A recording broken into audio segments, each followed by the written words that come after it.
Hi friends, அனைவருக்கும் வணக்கம். இப்போ இன்றைக்கி பார்த்தீங்க அப்படின்னா நிஃப்டி வந்துட்டு ஒரு 50 பாயிண்ட் வந்து கேப் அப் ஆகி ஓப்பன் ஆகிருக்கு. அதாவது 11,094 ஓப்பன் ஆகிருக்கு. க்ளோஸ் என்ன பார்த்தீங்கன்னா 11,047 க்ளோஸ் ஆகிருக்கு. இது நான் என்ன சொல்ல வரேன் அப்படின்னா, ஆப்ஷன்ஸில் ஓப்பன் பண்ணுறீங்க அப்படின்னா இது வந்து அவுட் த மணி, ஓகேவா? ஸோ 11,150 வந்து அவுட் த மணியில் இருக்குது. ஆனால் அது ஓப்பன் ஆனது பாருங்கள், 11,150 ஓகேவா?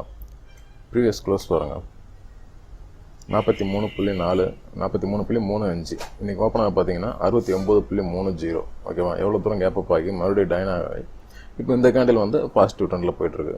ஆனால் அதுவே வந்துட்டு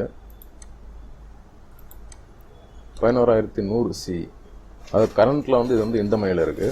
ஓப்பன் ஆனப்போ அவுட் த மணி தான், ஓகேவா? ஸோ இதோட ப்ரீவியஸ் க்ளோஸ் பாருங்கள் 62.45, ஓப்பன் 67.85, ஓகேவா? நீங்கள் ஒரு ஆப்ஷன் வந்து பை பண்ணுறதுக்கு முன்னாடி அதை ப்ரீவியஸ் க்ளோஸ் எல்லாமே ஓப்பன் பண்ணி பார்த்துட்டு அதுக்கப்புறம் பை பண்ணுங்கள். எடுத்தவொடனே அவசரப்பட்டு பை பண்ணிங்க அப்படின்னா இந்த மாதிரி ஒரு லாஸ் வர வாய்ப்பு இருக்குது. ஏன் அப்படின்னா இப்போ இதோட கேண்டில் பார்த்துட்டு இருக்கிறீங்க, ஓப்பன் பாருங்கள் எங்கே இருக்குது, இப்போ கரண்ட் எங்கே போயிட்டுருக்கு. ஆனால் மார்க்கெட் வந்து ஓப்பன் ஆனதுலேருந்து இப்போ ஹையில் தான் இருக்குது, ஓகே? ஏன்னா 11,133 இருக்குது, ஓப்பன் ஆனால் 11,094. இப்போ இதோட சார்ட் ஓப்பன் பண்ணி பார்ப்போம். இதோட சார்ட் பாருங்கள், ரெண்டுமே வந்துட்டு 11,100 இப்போ இதோட பாருங்கள், இது ரெண்டுமே கேண்டில் வந்து பாசிட்டிவ் ட்ரெண்டில் இருக்குது, ஓகேவா? ஸோ ஒரு ஆப்ஷன் வந்து பை பண்ணுறதுக்கு முன்னாடி அது என்ன ப்ரைஸில் ஓப்பன் ஆயிருக்கு, ப்ரீவியஸ் க்ளோஸ் என்ன, கேப் அப் எவ்வளோ தூரம் ஆயிருக்கு அப்படிங்கிறத பார்த்து பை பண்ணுங்கள். அவசரப்பட்டு பை பண்ணிடாதீங்க. ஒரு சின்ன தான் சொல்லணும்னு தோணுச்சு, ஓகேவா?